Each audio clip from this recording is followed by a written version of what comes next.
నమస్తే, welcome to special drive. నేను పద్మ. పట్నం పలికింది, పురం తీర్పు చెప్పింది. తెలంగాణ పట్టణ రాజకీయాల్లో హస్తం హవా గట్టిగా కనిపించింది. 3 కార్పొరేషన్లు, 66 మున్సిపాలిటీల్లో స్పష్టమైన ఆధిక్యంతో అధికార కాంగ్రెస్ పార్టీ పట్టణ రాజకీయాలపై పట్టు సాధించింది.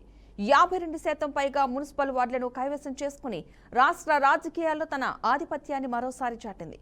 ఇది కేవలం స్థానిక సంస్థల ఎన్నికల విజయం మాత్రమే కాదు, రాబోయే రాజకీయ సమీరాలకు సెమీఫైనల్ లాంటి ఫలితం. ఇక సీఎం రేవంత్ రెడ్డి నుంచి మంత్రులు, ఎమ్మెల్యేల వరకు ఈ విజయాన్ని తమ పాలనకు ప్రజలిచ్చిన ఆమోదంగా భావిస్తున్నారు. మరోవైపు ప్రతిపక్ష బీఆర్ఎస్ ఈ ఫలితాలతో పూర్తిగా వెనుకపడింది. ఏ కార్పొరేషన్ లేకుండా దక్కకపోవడం, 13 మున్సిపాలిటీలకే పరిమితమవడం గులాబీ పార్టీకి ఇది పెద్ద ఎదురుదెబ్బగా మారింది. ఇక 8 మంది ఎంపీలున్న బీజేపీ కరీంనగర్ కార్పొరేషన్కే పరిమితమయ్యే పరిస్థితి కనిపిస్తోంది. మిగతా చోట్ల పోరాడినా పవర్ మాత్రం అందని ద్రాక్షగానే మిగిలింది. ఇప్పుడు అందరి దృష్టి హంగులో ఉన్న 37 మున్సిపాలిటీలపైనే. అసలు లెక్క ఈ నెల 16న తేలనుంది.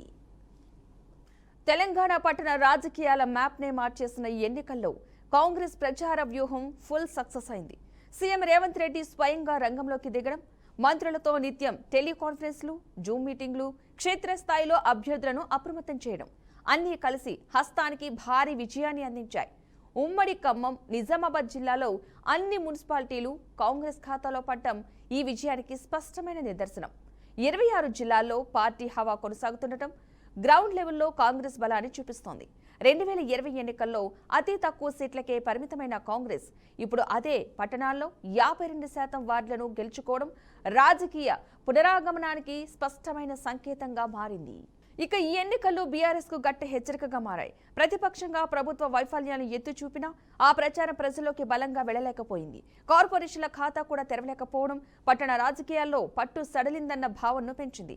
ఉమ్మడి మెదక్, వరంగల్, మహబూబ్ నగర్ జిల్లాల్లో 13 మున్సిపాలిటీలు దక్కడం మాత్రమే గులాబీ పార్టీకి కొత్త ఊరటనిచ్చే అంశం.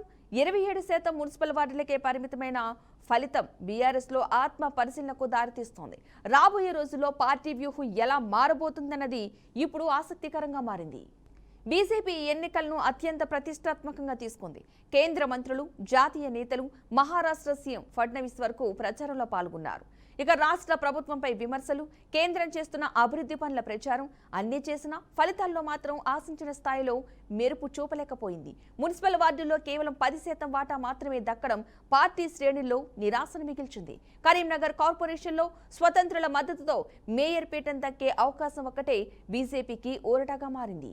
మొత్తంగా చూస్తే ఈ పుర ఎన్నికలు తెలంగాణ రాజకీయాల్లో కొత్త శక్తి సమీకరణాలకు తెరలేపాయి. పట్టణాల్లో కాంగ్రెస్ ఆధిపత్యం కొనసాగుతుందా, బీఆర్ఎస్ తిరిగి పుంజుకునే వ్యూహం రచిస్తుందా, లేదా బీజేపీ కొత్త రాజకీయ ఎత్తుగడతో ముందుకు వస్తుందా? ఇప్పటి వరకు వచ్చిన ఫలితాలు ట్రైలర్ మాత్రమే. హంగ్లో ఉన్న 37 మున్సిపాలిటీలే అసలు క్లైమాక్స్.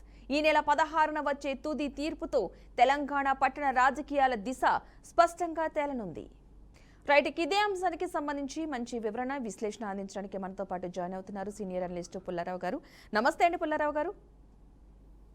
నమస్కారం. నిన్న వచ్చిన మున్సిపల్ ఎన్నికల ఫలితాలకు సంబంధించి ఏం చెప్తారు అసలు? కాంగ్రెస్ పార్టీకి 50% వచ్చినాయి అని మీరు అనౌన్స్ చేశారు కదా, 52%. సో తప్పకుండా ఇది ఒక విజయం. తప్పకుండా ముఖ్యమంత్రి గారికి పెద్ద విజయం. ఎందుకంటే ఆయనే లీడ్ చేశాడు, ఆయన మీదే పరీక్షలు. రిజల్ట్స్ బాగా రాకపోతే ఆయన చాలా ఇబ్బంది అవుతుంది. తప్పకుండా బీఆర్ఎస్కి వాళ్ళ అధికారంలో ఉన్నప్పుడు ఎలాగొచ్చింది, కాంగ్రెస్కి వచ్చింది. అది ఒక ప్లస్ పాయింట్. కాంగ్రెస్కి ఏది చెప్పినా రేవంత్ రెడ్డి గారికి పర్సనల్గా కూడా ఇది ఒక పెద్ద బూస్ట్. ఎందుకంటే ఆయనే ఛాలెంజ్గా చేశాడు, వచ్చింది. కానీ ఒకటి ఎప్పుడు ఎవరు మర్చిపోకూడదు, రీజనల్ పార్టీస్ అలాగా ఆర్తకపూర్వంలాగా మాయం అయిపోవు, అలా ఉంటాయి, ఎక్కడికి వెళ్ళవు. ఎక్కడ వెళ్ళిపోతాయంటే ఈ నేషనల్ పార్టీ బీజేపీకి మొదలు వస్తే కాంగ్రెస్ పార్టీ కూడా బలంగా ఉంటే అప్పుడు వెనక్కి వెళ్తారు. బీజేపీకి అంత బలం లేదు కదా. కరీంనగర్ అక్కడక్కడ, అది కూడా కరీంనగర్ వాళ్ళు గెలిచినట్టుగా ఉన్నారు, అది పెద్ద విజయం, నో డౌట్. ఫస్ట్ టైం ఒక మేయర్ రావటం తెలంగాణలో, అది చాలా గొప్పగా చెప్పుకుంటారు, ముందరికి వెళ్తారు. సో ఇది ఎలా చూడాలంటే కాంగ్రెస్ పార్టీ గెలిచింది, బీజేపీ అనుకున్న రాకపోయినా కరీంనగర్కి వెళ్ళటంలో పెద్ద ఇంపాక్ట్. బీఆర్ఎస్ కూడా 26%, 27 వచ్చింది, ఎక్కడికి వెళ్ళలేదు. ప్రాంతీయ పార్టీలు అక్కడ ఉంటారు, ఓ 20 సంవత్సరాలు 30 సంవత్సరాలు ఉంటారు. మరి దేశవ్యాప్తంగా చూస్తాం కదా, ప్రాంతీయ పార్టీలకి ఆ ఫెసిలిటీ ఉంటుంది, అలా ఉంటారు. పెరుగుతారా ప్రభుత్వంలోకి వచ్చేస్తారా వేరే విషయం. సో ఇది మంచి వ్యక్తి కాంగ్రెస్ పార్టీ కానీ తప్పకుండా చెప్తా. కానీ మిగతా పార్టీలు కూడా ఉన్నారు, అంత ఈజీగా తీసేయటానికి వీల్లేదు. అసెంబ్లీ ఎలక్షన్ వస్తుంది. అసెంబ్లీ ఎలక్షన్లు మన రేవంత్ రెడ్డి గారు అన్నట్టుగా కోటర్మినస్ అంటే అన్నీ కలిపి పెడతారు అని ఆయన అన్నాడు. సో అది చూడాలి. 2028లో కాదు 2029లో వస్తాయి ఆ లెక్కన ఎలక్షన్ తెలంగాణకి. ఎందుకంటే అది అందరూ ఎలక్షన్స్ జాయింట్ టైంలో చేద్దాం అనుకుంటున్నారు కదా, అందువల్ల చాలా మార్పులు వస్తాయి. దీంతో అవ్వలేదు, మనం ఎదురు చూడాలి ఎలా చేస్తారో. డైరెక్ట్గా ఇప్పుడు మున్సిపాలిటీస్ అన్నీ కాంగ్రెస్ పార్టీ చాలా కేర్ఫుల్గా పనిచేయాలి. ఎందుకంటే మేయర్లు అందరూ మున్సిపల్ చైర్మన్ వాళ్ళ మనుషులు ఉంటారు కాబట్టి డెలివరీ చేయాలి. విజయంతో పాటు బాధ్యత కూడా వచ్చింది. ఓకే, మరి ఈ మున్సిపల్ ఎన్నికలకు సంబంధించి ఎక్కువగా మనం చూసుకుంటే 37 మున్సిపాలిటీలలో హంగ్ ఏర్పడిన పరిస్థితి. మరి అక్కడ హంగ్ ఏర్పడిందంటే ఏంటి, ఎలా అర్థం చేసుకోవచ్చు అంటారు? ఈ 1, 2 కాకుండా 37 మున్సిపాలిటీలు కాబట్టి హంగ్ అయిందంటే ఎవరైతే అధికారంలో ఉన్నారో వాళ్ళు మొత్తానికి ఫోన్ చేస్తారు. ఎక్కడన్నా బీజేపీ బీఆర్ఎస్ కలిసి చేస్తారా చూడాలి. మహారాష్ట్రలో కూడా అలా చేశారు. ఆఫ్టర్ ఆల్ ఏఐఎంఎం కూడా ఒక చోట బీజేపీకి సపోర్ట్ చేసింది, యాబ్సెంట్ అవి సపోర్ట్ చేసింది. స్థానిక ఫ్యాక్టర్స్ వస్తాయి 37లో. అక్కడ కఠినంగా స్నేహితులు ఉంటారు, పార్టీ క్రాస్గా విరోధీలు కూడా ఉంటారు, పార్టీలోనే విరోధీలు ఉంటారు. కానీ 37లో కాంగ్రెస్ పార్టీ ఎక్కువ సాధిస్తారు. ఎందుకంటే వాళ్ళకి ఆఫీసర్లు ఓటు వేయచ్చు, ఎంపీలు ఓటు వేయచ్చు, ఎమ్మెల్యేలు ఓటు వేయచ్చు, కాబట్టి అన్నీ కలుపుకుంటారు, ఎమ్మెల్సీలు ఓటు వేయచ్చు. సో తప్పకుండా మనం ఎదురు చూసేది మ్యాక్సిమం కాంగ్రెస్ పార్టీ గెలుస్తాయి 35. తప్పకుండా చూసేది తెలంగాణలో 4 పార్టీలు ఉన్నాయి. కాంగ్రెస్ పార్టీ ఉన్నది, బీఆర్ఎస్ ఉన్నది, బీజేపీ ఉన్నది. ఒక 25% ఏరియాస్లో ఏఐఎంఎం కూడా ఉన్నది. మిగతా రాష్ట్రాలు, ఈ సైజు రాష్ట్రాలు మనం చూస్తే జార్ఖండ్ ఈ తెలంగాణ కంటే చిన్నది, కేరళ తెలంగాణ కంటే కొద్ది పెద్దది. 20 రాజకీయ పార్టీలు ఉన్నాయి. 20 రాజకీయ పార్టీలు కేరళలో ఉన్నాయి. ఒక ఎమ్మెల్యే ఉన్నవాళ్ళు, ఒక ఎంపీ ఉన్నవాళ్ళు. జార్ఖండ్లో 10 పార్టీలు ఉన్నాయి. సో ఇంకా స్థలం ఉన్నది, రాజకీయ స్థలం ఉన్నది. అది ఎవరన్నా పెడతారా రాబోయే రోజుల్లో చూడాలి. ఆంధ్రలో 3 ప్రాంతీయ పార్టీలు ఉన్నాయి. బీజేపీ, కాంగ్రెస్ పార్టీ నామకై వాస్తాయి. ఇంకా పెట్టుకోవచ్చు, పెరగవచ్చు. రాజకీయ స్థలం రోజు రోజుకి కాంపిటీషన్ వస్తుంది. కొత్తగా దిగేవాళ్ళు, ధనవంతులు వాళ్ళందరూ ఉంటారు. వాళ్ళకి టికెట్లు కావాలి, నిలబడాలి అని. సో ఇది ఎలా మలుపుతుంది మనం చూడాలి. ఏఐఎంఎం ఇంకా పోటీ చేస్తుందా, రాష్ట్రం అంతా హిందూస్తో కూడా కలుస్తుందా అది చూడాలి. ఇది ఒక మంచి పరీక్ష రాబోయే రోజు. ఓకే, ఇప్పటి వరకు చూసిన ఈ ఫలితాలకు సంబంధించి మరి బీఆర్ఎస్ పరిస్థితి ఏమనుకోవచ్చు అంటే ఇంకా పుంజుకోవాల్సిన అవసరం ఉందంటారు కదా? తప్పకుండా అది న్యాచురల్ ప్రాసెస్. 10 సంవత్సరాలు ఎంజాయ్ చేశారు పవర్, ఫుల్ పవర్, తక్కువ పవర్ కాదు, ఫుల్ పవర్ ఎంజాయ్ చేశారు. 7-8 ఎలక్షన్లు నిలబడ్డారు. 2014 నుంచి 2014 పార్లమెంట్, అసెంబ్లీ, అలాగే 2018 అసెంబ్లీ, 2019 పార్లమెంట్, మళ్ళీ అసెంబ్లీ, మళ్ళీ పార్లమెంట్, మున్సిపల్ ఎలక్షన్. సో ఒక 8-9 ఎలక్షన్ ఫేస్ చేశారు 2014 నుంచి తెలంగాణ ఫామ్ అవ్వాక. దానికి చేసుకుంటా వచ్చారు ఓట్లు. 60% సీట్లు వచ్చినాయి అన్ని చోట్ల మినిమం. సో న్యాచురల్గా వాళ్ళ పరిపాలనలో లోటు ఉండి తీశారు కదా, ఓడిపోయారు కదా. సో దానికి వాళ్ళు సరి చేసుకోవాలి. సరి చేసుకుంటారా లేదా? ఇంకా అవి వాళ్ళు ఓడిపోయి 2 సంవత్సరాలు అవ్వింది, 2 సంవత్సరాలు కూడా అవ్వలేదు, 20 నెలలు అవ్వింది. సో ఇంకా జ్ఞాపకం ఉంటుంది కదా అందరికీ వాళ్ళకి. సో కొంచెం టైం పడుతుంది. వాళ్ళు రాబోయే రోజుల్లో ఆలోచించుకోవాల్సింది, అలయన్స్ లేకుండా వాళ్ళు ముందరికి వెళ్ళలేరు. ఎందుకంటే పవర్ఫుల్ ముఖ్యమంత్రి ఉన్నాడు, బాగా యాక్టివ్గా ఉన్నాడు తెలంగాణలో. అందువల్ల మైనారిటీస్ కూడా ఆయనతోనే ఉంటారు. మైనారిటీస్ మనందరికి తెలిసిన రహస్యం, ఎవరు గెలుస్తున్నారంటే బీజేపీని ఎవరు గెలుస్తారంటే అక్కడ వెళ్ళి కూర్చుంటారు. ప్రత్యేకత లాయల్టీ మాత్రం ఏం లేదు. కాంగ్రెస్ పార్టీ మీద లాయల్టీ ఉన్నది, లేకపోతే బీఆర్ఎస్ మీద ఉన్నది ఏం లేదు. వాళ్ళు తప్పులేదు, ప్రజాస్వామ్యంలో మీ ఇష్టం వచ్చిన వాళ్ళకి వేసుకుంటారు, మీ కులానికి వేసుకుంటారు, మీ మతానికి వేసుకుని మర్యాదగా వేసుకోవాలంటే.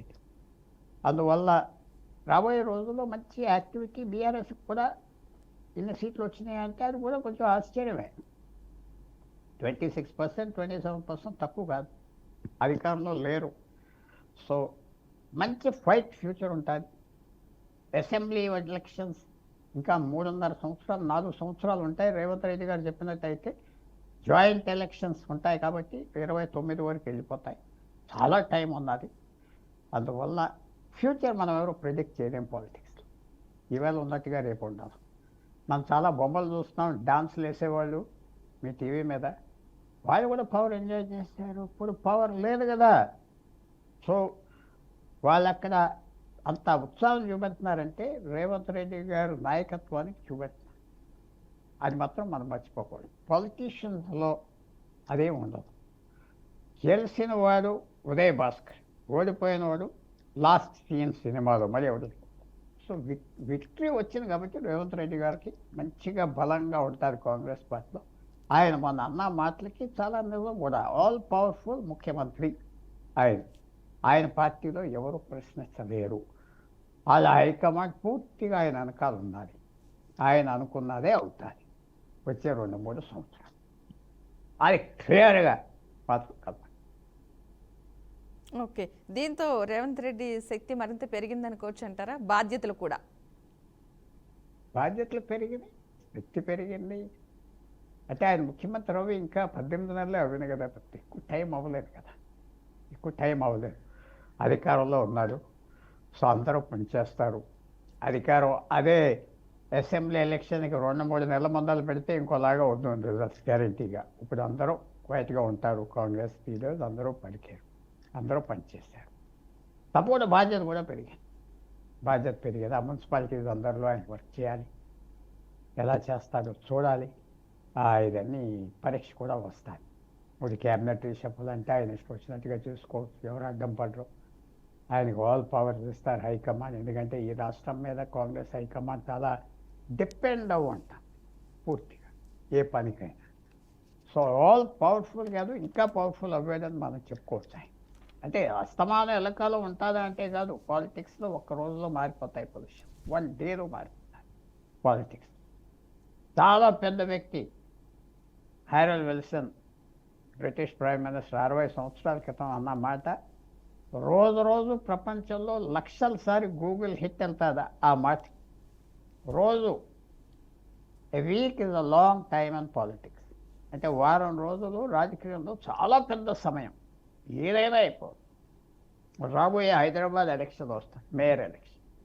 లాస్ట్ టైం బీఆర్ఎస్ గెలిచారు, కాంగ్రెస్ పార్టీ ఎక్కడా లేదు.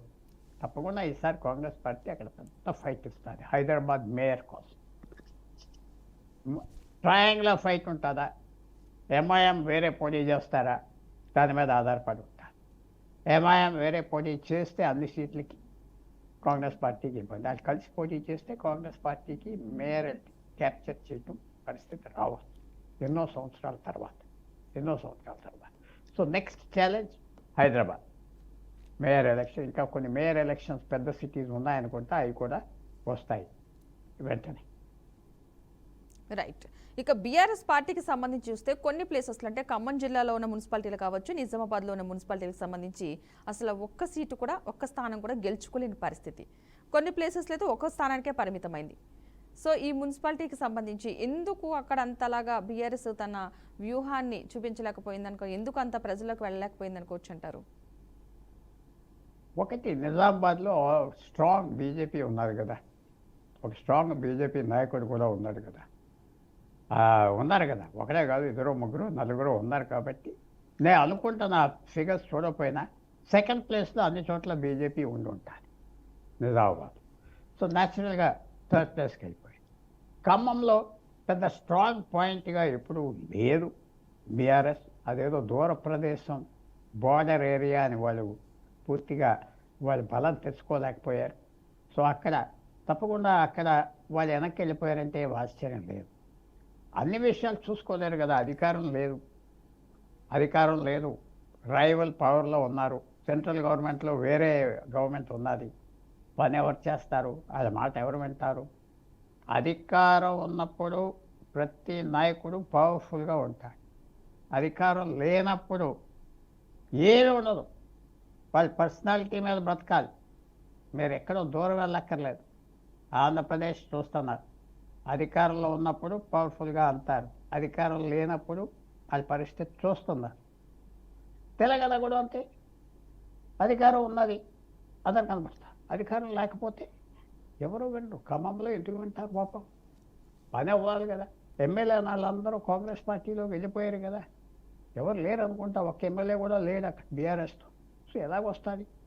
న్యాచురల్గా కాంగ్రెస్ పార్టీకి అదిగా. అక్కడ బీజేపీకి కూడా అక్కడ ఏం బలం పెంచుకోలేదు. ఏ కారణాలో మనకు తెలియదు. ఎక్కువ సిటీ మీద తిరుగుతూ ఉంటారు. City plus Nizamabad plus Karimnagar plus Adilabad వాళ్ళు స్ట్రాంగ్ హోల్డ్స్. వరంగల్ కూడా కొద్దిగా ఉన్నారనుకుంటా. ఖమ్మంలో వాళ్ళు స్ట్రాంగ్. సో కాంగ్రెస్ పార్టీకి ఈజీ విక్టరీ అక్కడ వచ్చింది. కాంగ్రెస్ పార్టీకి ఒరిజినల్ ఖమ్మం జిల్లా చాలా స్ట్రాంగ్గా సపోర్ట్ చేస్తుంది. వచ్చే ఎలక్షన్లో కూడా 58 సీట్లు అవుతాయా, లేకపోతే తెలంగాణ అసెంబ్లీ 150 అవుతుందా? ఖమ్మం కీ డిస్ట్రిక్ట్ అయిపోతుంది. ఖమ్మంలో కాంగ్రెస్ పార్టీకి అన్ని సీట్లు వస్తే వాళ్ళ గవర్నమెంట్ ఫామ్ చేయటం ఆప్ చేయటం చాలా కష్టం. సో అదైనా అటాక్ చేస్తారా బీఆర్ఎస్ బీజేపీ అంటే అది కనపట్టలేదు. సరైన నాయకత్వం వాళ్ళ దగ్గర లేదు. నాయకత్వం వస్తే వెళ్ళిపోయారు. బీఆర్ఎస్కి చాలామంది పెద్ద నాయకులు వచ్చారు, అక్కడ ఉంచుకోలేకపోయారు. వాళ్ళు చూస్తున్నారు కదా, అది ప్రాబ్లం. అధికారంలో వచ్చినప్పుడు వాళ్ళు ఎవరైతే వస్తారో మీ దగ్గరికి ఆశపడి వాళ్ళు సరిగ్గా చూసుకోకపోతే వెళ్ళిపోతారు. ఇప్పుడు బీజేపీ నుంచి కూడా చాలామంది వెళ్ళిపోతున్నారు కదా మిగతా పార్టీకి. సో అప్పుడే చూడం. ఎలక్షన్స్, అసెంబ్లీ ఎలక్షన్స్ సంవత్సరం ముందల 6 నెలల ముందల చాలా రావటం పోవటం ఉంటాయి. ప్రస్తుతం అందరూ నిశ్శబ్దంగా ఉంటారు. అందరూ ఓట్ చేస్తారు. బీఆర్ఎస్, బీజేపీ, కాంగ్రెస్ నాయకులు కూడా. కాంగ్రెస్ నాయకులు కొంతమంది అసంతృప్తిగా ఉండి టికెట్లు రావంటే వచ్చేస్తారు ఇటువంటి. సో ఇది చూడాలి. చాలా పెద్ద మార్పులు వస్తాయి రాబోయే రోజుల్లో. ఇది ఆఖరి సీన్ కాదు సినిమాలో. This is only middle of the cinema. ఇంకా 2-3 గట్లు ప్లే ఉండాలి. సో ఇది ఒక మంచి స్టెప్. హీరో ఇంకో విజయం సాధించాడు సినిమాలో చూసినట్టుగా. నెక్స్ట్ ఇంకా ఛాలెంజెస్ ఉన్నాయి. ఛాలెంజెస్ ఎక్కడికి వెళ్ళిపోలేదు. రేపు ఎల్లుండా వాళ్ళు కూడా అనాలిసిస్ చేస్తారు కదా. బీజేపీ వాళ్ళు వీళ్ళు బీఆర్ఎస్ వాళ్ళు ఆలోచించుకుంటారు ఏం చేయాలి. సో తెలంగాణ చిన్న రాష్ట్రం అయిపోయిన వాళ్ళు ఎక్కువ పాలిటిక్స్ ఉంటాయి. 117 ఎమ్మెల్యేలు, 17 మంది ఎంపీలు. పూర్వం 42 ఎంపీల్లో భాగం ఎవరో నాయకులు చేసుకునేవారు. ఇప్పుడంతా మైక్రోస్కోప్ కింద ఉంటారు. ఎవరైనా వార్డ్ లీడర్ అంటే ఎవడో అన్నీ వస్తాయి. సో ఎక్కువ పాలిటిక్స్ ఉంటాయి. తక్కువ జనాభా ఉన్న రాష్ట్రంలో లక్కీగా తెలంగాణకి ఏంటంటే హైదరాబాద్ ఉన్నది కాబట్టి 40-50% అక్కడ ఉన్నారు కాబట్టి జనం. పాలిటిక్స్ అంతా ఎక్కువ rural areas, out side Hyderabad ఉంటాయి. కానీ మార్పు కొద్దిగా కనపడింది కాంగ్రెస్ తరఫున. కానీ దీంతో అయిపోలేదు, యాక్ట్ అయిపోలేదు, ఏమవలేదు. మళ్ళీ నెక్స్ట్ వస్తుంది. వచ్చే అసెంబ్లీ ఎలక్షన్స్కి 1/3 ఆడవాళ్ళకి వెళ్తాయి సీట్లు. అసెంబ్లీ బలం పెరుగుతుంది. డీలిమిటేషన్ చేస్తారు. సొంత మార్పులు వచ్చేస్తాయి. ఇప్పుడు ఉన్న నియోజకవర్గాలు ఏవీ ఉండవు, అన్నీ మారిపోతాయి. సో ఎన్నికకి గవర్నమెంట్లో ఉన్నారు కాబట్టి రేవంత్ రెడ్డి గారు ఆయన చాలా ఇంటెలిజెంట్గా చేస్తున్నాడు. 4 సంవత్సరాల్లో ముఖ్యమంత్రి అయిపోయాడు. కాంగ్రెస్ ముఖ్యమంత్రి, కాంగ్రెస్ పార్టీకి వచ్చి. సో మనం ఆయనకు కూడా ఎస్టిమేషన్ కరెక్ట్గా చేయాలి. చాలా షూడ్, ఇంటెలిజెంట్ పాలిటీషియన్ పదవిలో ఉన్నాడు. ఆయన రైవల్స్కి పెద్ద ఛాలెంజ్. ఆయన సామాన్యుడు కాదు. రైవల్స్ చాలా కేర్ఫుల్గా డీల్ చేసుకోవాలి, లేకపోతే చాలా కష్టం బీఆర్ఎస్కి, బీజేపీ. ఓకే, మరి బీజేపీ పరిస్థితి ఏంటంటే మున్సిపాలిటీలో ఒక్కటి కూడా ఎక్కడ కూడా రాలేదు కాబట్టి బీజేపీకి. ఇంకా బీజేపీ అయితే కనుక కాస్త కరీంనగర్ గెలిచినట్టుగా ఉన్నది కదా. కార్పొరేషన్ వరకు, మున్సిపాలిటీలో అయితే ఎక్కడ లేదు. కాస్త ముందుకున్నారు బీజేపీకి. పార్లమెంట్ ఎలక్షన్ వచ్చేటప్పటికి నరేంద్ర మోడీ ఉన్నంత కాలం వాళ్ళకి సీట్లు వస్తాయి. ఎందుకంటే మోడీకి ప్రత్యేకత ఇమేజ్ మాత్రం తెలంగాణలో ఉండాలి మోడీ. అలాగే చాలా రాష్ట్రాల్లో నరేంద్ర మోడీకి ఇమేజ్ ఉండాలి. అసెంబ్లీలు వచ్చేటప్పటికి మెయిన్ థింగ్ బీజేపీ కొత్త నాయకుల్ని బయట పార్టీల నుంచి ఎవరిని తీసుకోవట్లేదు. ఉన్నవాళ్ళు కూడా వెళ్ళిపోతానికి సిద్ధపడ్డారు. వాళ్ళు సూట్ కేసులు ప్యాక్ చేసుకున్నారు కొంతమంది, వెళ్ళిపోవటానికి మాటలు కూడా వస్తున్నాయి. సో అక్కడే వాళ్ళ బలహీనం వచ్చింది అనుకుంటా. ఉన్న నాయకత్వం చాలు, కొత్త నాయకులు తెచ్చుకోవాలి. కొత్త నాయకులు తెచ్చుకుంటే పాత నాయకులు వాళ్ళ కుర్చీలు ఇవ్వాలి, రెడీగా లేరు. మోడీ అమిత్ షాకి తెలంగాణ మీద అంతే అటెన్షన్ పెట్టే సమయం కూడా లేదు. సో తొందరగా పెరిగిపోతుందంటే బీజేపీ నేను చూడలేదు. బీజేపీకి వచ్చిన వీక్నెస్ ఏంటంటే, ఇప్పుడు కాంగ్రెస్ పార్టీ రేవంత్ రెడ్డికి ఏం తెలుసు, బీజేపీకి ఎక్కడెక్కడ బలం ఉన్నదో దాని మీద ఫోకస్ అవుతాడు. రాష్ట్రం అంతా బీజేపీకి బలం ఉంటే ఏం చేయలేదు. సో ఇది పెద్ద ఫైట్. కొన్ని జిల్లాల్లో బీజేపీ కాంగ్రెస్కి అవుతుంది, కొన్ని జిల్లాల్లో బీఆర్ఎస్ కాంగ్రెస్కి అవుతుంది. సో అది మనం రాబోయే చూసే. ఎక్కడైతే బీఆర్ఎస్ స్ట్రాంగ్గా ఉన్నదో కాంగ్రెస్ వాళ్ళ మీద ఫోకస్ అవుతారు, ఎక్కడైతే బీజేపీ ఉన్నదో కాంగ్రెస్ అవుతారు. సో ఇది వచ్చిన వీక్నెస్ తెలంగాణ పాలిటిక్స్లో. బీఆర్ఎస్కి కొన్ని జిల్లాలు వీక్గా ఉన్నారు, కాంగ్రెస్ బీజేపీ కొన్ని జిల్లాలు వీక్గా ఉన్నారు. వాళ్ళిద్దరూ కోఆపరేట్ చేస్తారా? సమయం